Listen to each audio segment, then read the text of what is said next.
Hello, everyone. Welcome back to the podcast. I'm your host, Ajoe21love. Here's your sports overview topics, episode number 63.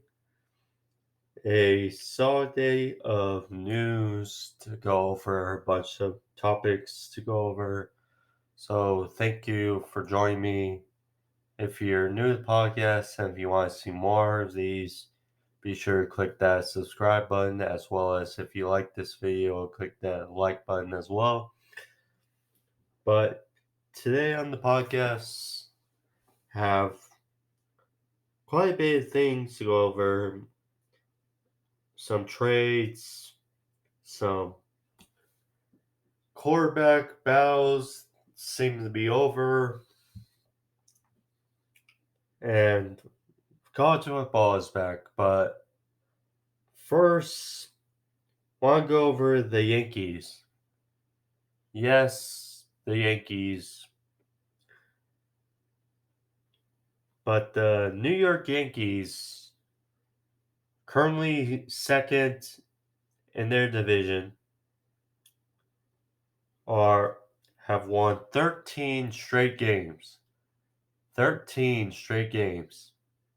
And that is just bread and butter. They are finding their stride and just it's strange with the Yankees because they've been pretty vanilla the last couple of years. We know the brand, we know how good they've been, but they've been feeling a bit vanilla. Now, find their stride as the regular season geared towards an end and the playoffs. I mean, we have to see, but besides the Rays, the Astros, and the A's, they could definitely be a playoff team in their conference, but gotta give some shine to the Yankees. So now Sony Michel,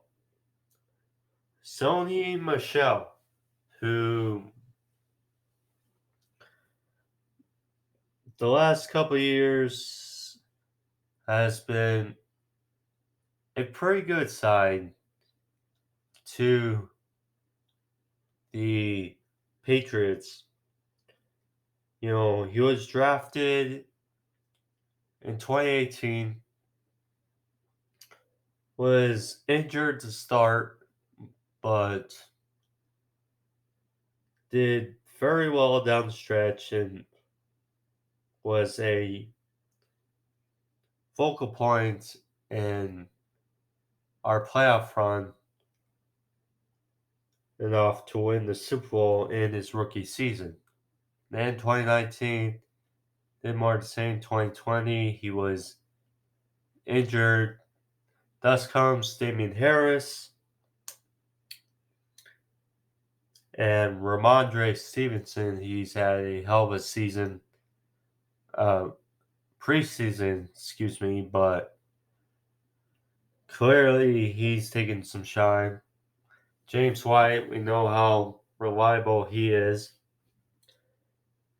but Sony Michel has now been traded to the Rams, the Los Angeles Rams. Now, we know that they lost Cam Akers for the year.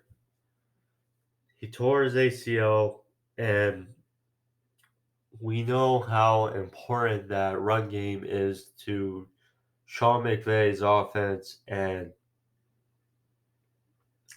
with Matthew Stafford, how explosive of a thrower he can be, you still gotta find that balance on the offensive side.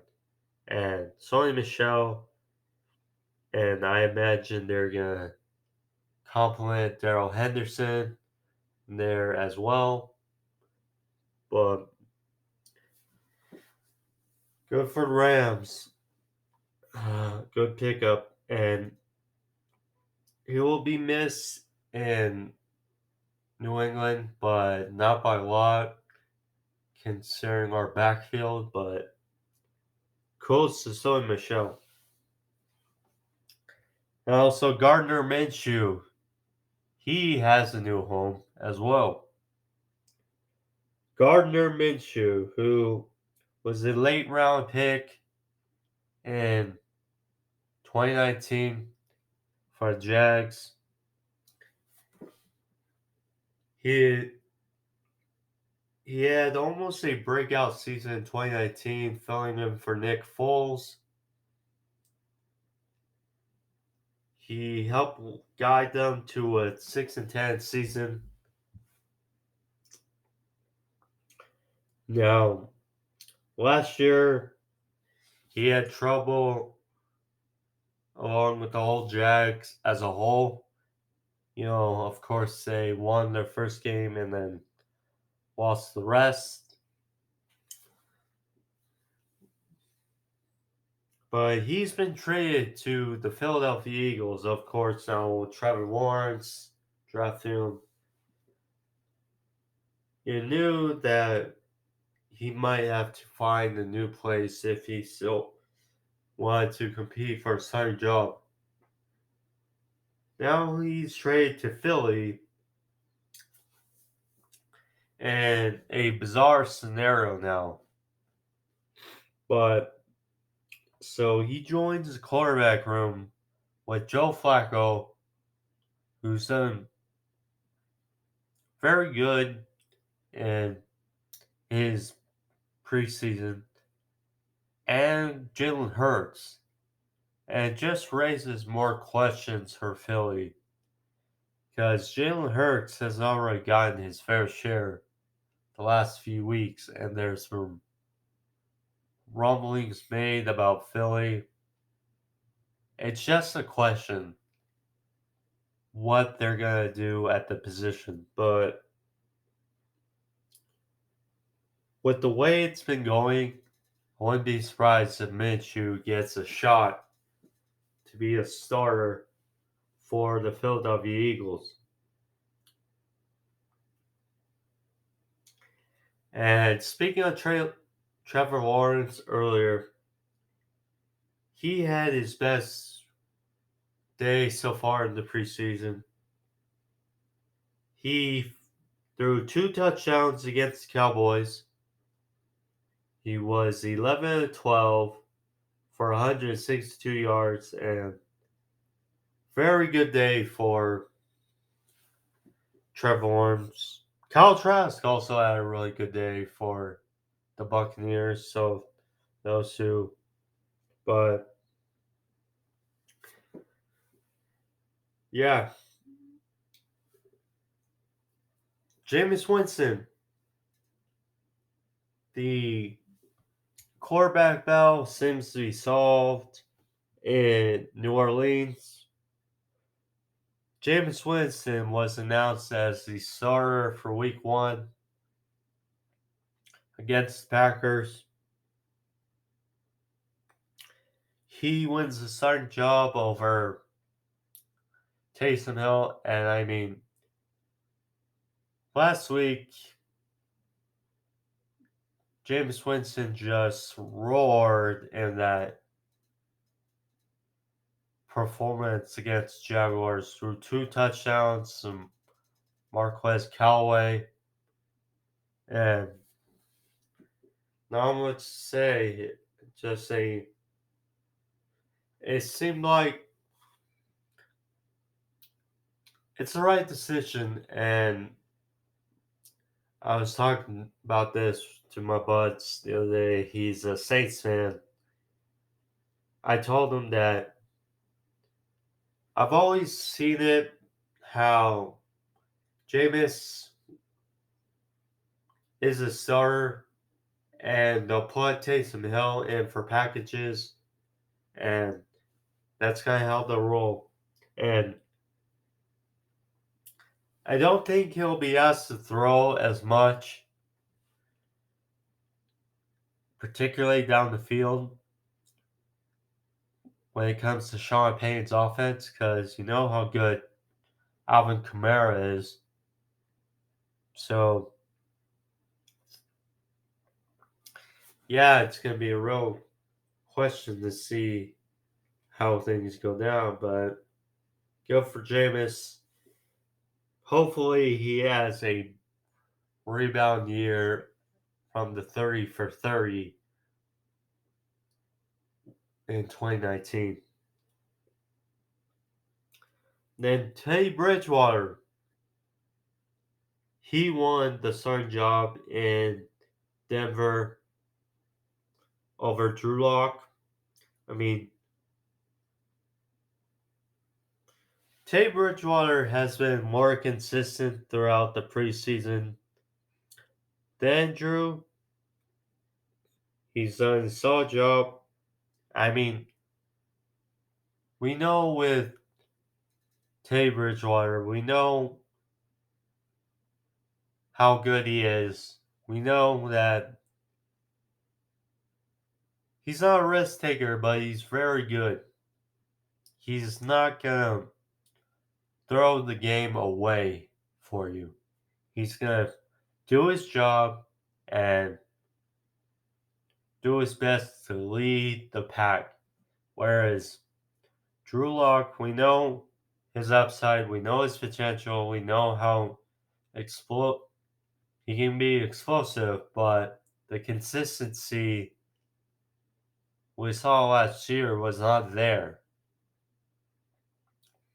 And it's unfortunate, but it's kind of the right decision for the Broncos because they have a good team. They have a good team in Denver. And, you know, as long as Teddy doesn't lose games for them, because that's not in his format. If he just does his job, they'll win some games. And with that extra playoff spot, they can definitely vie for a playoff spot in the AFC. They're not winning the division with the Chargers and the Chiefs, but they can make some noise in the AFC.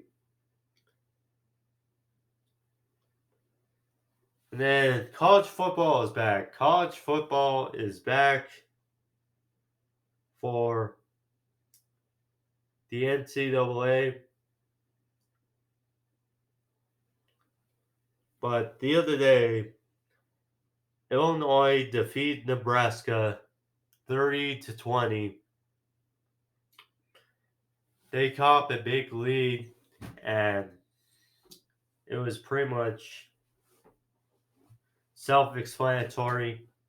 I mean, Nebraska did their best to come back, but it was not to be. But very good to see college football back, and yeah, it's just good for the community. It's good for sports. Just good to have college football back. And then another thing to talk about. So, bad news for the Baltimore Ravens. J.K. Dobbins, who last year in his rookie year had a solid rookie performance, over 1,000 yards for the Ravens. Unfortunately, he tears his ACL and he'll be out for the year. So I imagine Gus Edwards will be taking the boatload in Baltimore this year as the running back position. You know, Lamar Jackson is still going to use his legs. Lamar Jackson is still going to use his top best strength, which is legs. So the only question is the improvement when it comes to throwing. That's the only thing in Baltimore, but it's unfortunate for J.K. Dobbins and the Baltimore Ravens. And then another trade, Shaq Lawson coming back to the AFC East. The Jets traded for Shaq Lawson from the Houston Texans after the injuries to Carl Lawson and Vinny Curry, who announced he's out for the season with a blood disorder. They are thin at pass rusher, so they acquire Shaq Lawson, who can be productive. And is a heck of a pickup for the Jets. The Jets have been doing some good things and preseason. Zach Wilson has done good things. Their offense has done well, but they need to improve on the defense. And with Marcus May, you know, CJ Mosley now being back, we'll see. But good pickup for the Jets. And then lastly, to talk about the top 100 players of 2021, the top 10 came out last night, and a bit skeptical to say the least. But so Josh Allen came in at number 10, TJ Watt number 9, Deandre Hopkins number 8, Tom Brady number 7, his lowest rating in the top 100, Devonte Adams number 6, Travis Kelsey number 5, number 4 Derrick Henry, number 3 Aaron Rodgers, the MVP, number 2 Aaron Donald, number 1 Patrick Mahomes. Now, for starters, Josh Allen was the best. He definitely made the biggest jump, probably, of any quarterback last year from 2019 to 2020. He made a very big jump last season for the Bills. Was one of the MVP candidates. For the Bills, they found their guy. They found their guy to pay. He was rewarded with a big extension, well deserved. And top 10, I can get behind because his rise just seems to be getting up, and it's just great to see for fans in Buffalo. Number 9, TJ Watt, who I, among many, thought should have been Defensive Player of the Year this year or last season based on the year he had. But not to be, they gave it to Aaron Donald. Aaron Donald is better than TJ Watt.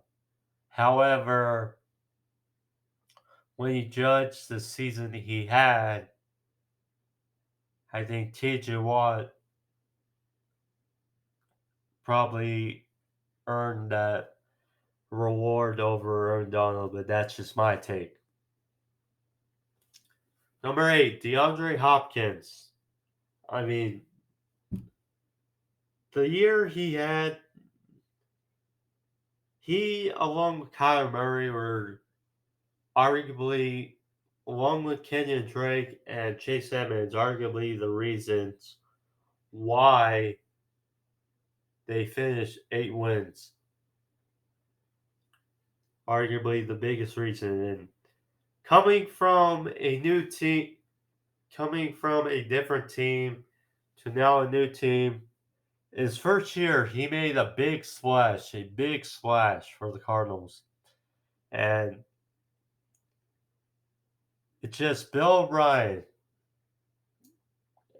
his idea to trade DeAndre Hopkins, it just looks more and more silly every day. And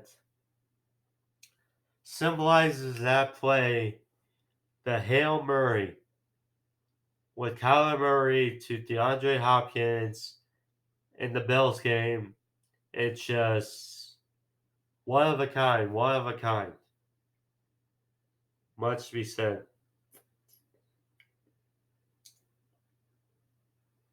Number 7, Tom Brady.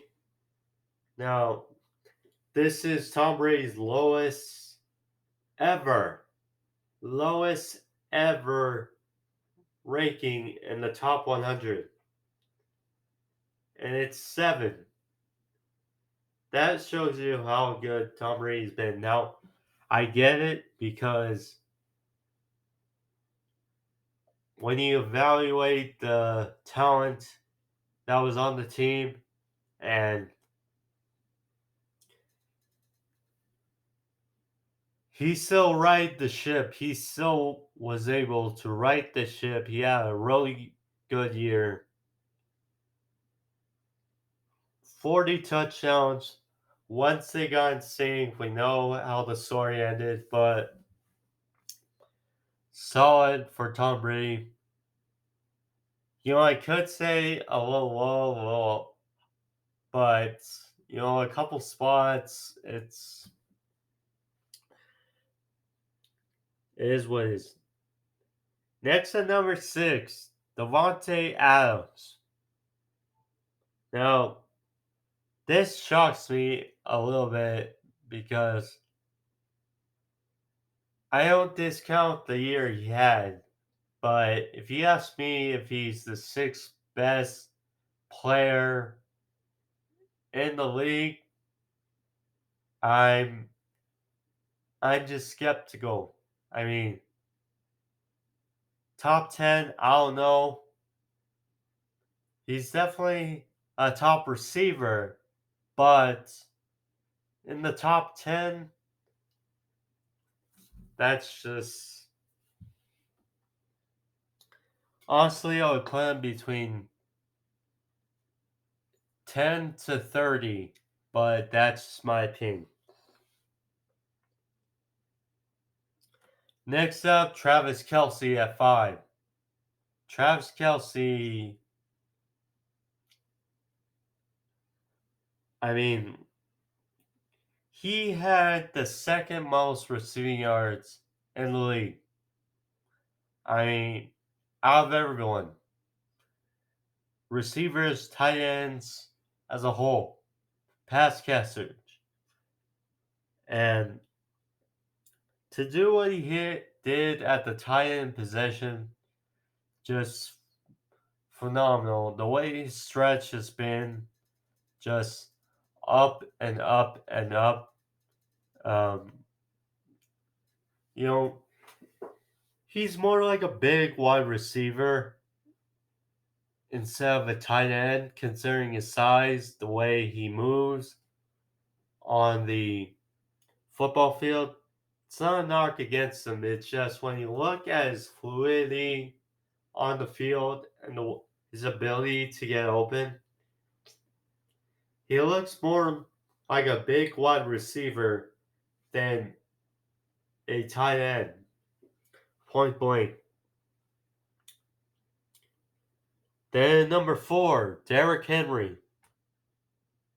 who had 2,000 yards rushing. 2,000. He almost broke Eric Dickerson's record for rushing yards in a single season. I mean, I don't know how that doesn't warrant a top 10, top 5 ranking in the top 100. So, big ups to Derrick Henry. You know,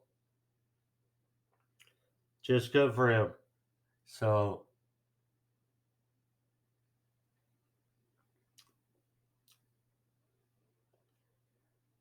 then number 3, Aaron Rodgers, the MVP. The MVP number 3. That's just a little. I mean, they have done weird rankings when it comes to the MVP. You know, in 2017, they ranked Matt Ryan at number 10 as far as the MVP after he won it. But, I mean, I get it because Patrick Mahomes, he's younger uh, than Aaron Rodgers. Aaron Donald, you know, he's an explosive force. But the year Aaron Rodgers had, I mean, he was on a tear, which just not much to say. Over 40 touchdowns, only 5 picks. I mean, took his team to a second straight NFC title game. Big ups for Aaron Rodgers, and it still goes strong.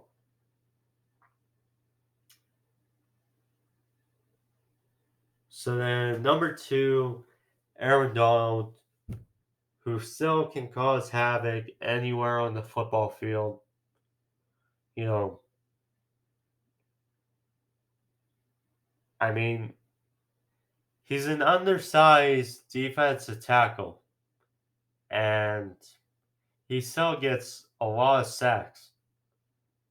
Even though he may get triple teamed, double teamed, it doesn't matter. He's still going to get sacks. And that's what you love about Aaron Donald. Unfortunately, their season came to an abrupt end in Green Bay in the playoffs, but that doesn't take away from the job that Aaron Donald has put on the football field. So then, number 1, Patrick Mahomes. It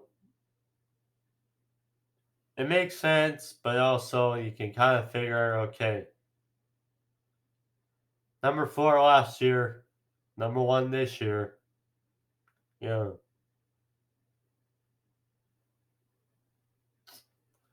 So explosive, still had over 30 touchdowns, less than 10 picks. Guys team to a second straight Super Bowl. The NFL loves him. People love him. He is still very young, and he's still getting it done. I mean, again, the only problem I have with him is how the media talks about him. That's it.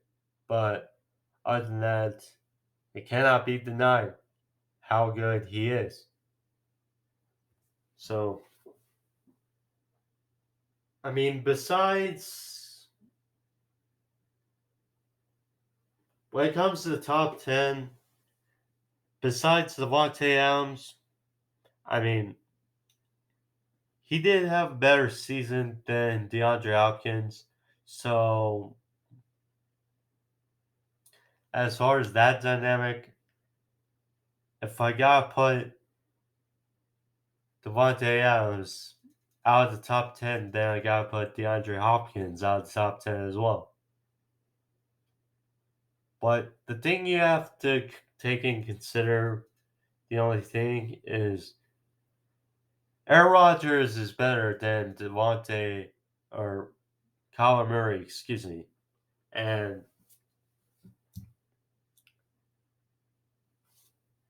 Devonte Adams has only had a couple 1,000-yard receiving seasons in the league, whereas DeAndre Hopkins has had numerous. So, other than that, I really don't have a problem with the top 10. Now, I'm sure some will argue TJ Watt over Myles Garrett. You know, Josh Allen, the way his season had, but I don't have a problem with the top 10 besides the receivers. Other than that, um, not much to say. Um, but that was the episode for you guys. I hope you guys enjoyed it. If you did, of course, click that like button as well as the subscribe if you want to see more. I'll be back. I'll have my reviews for this week, and then I'll be back for next week with sorts of topics. But thank you. Be safe. Peace.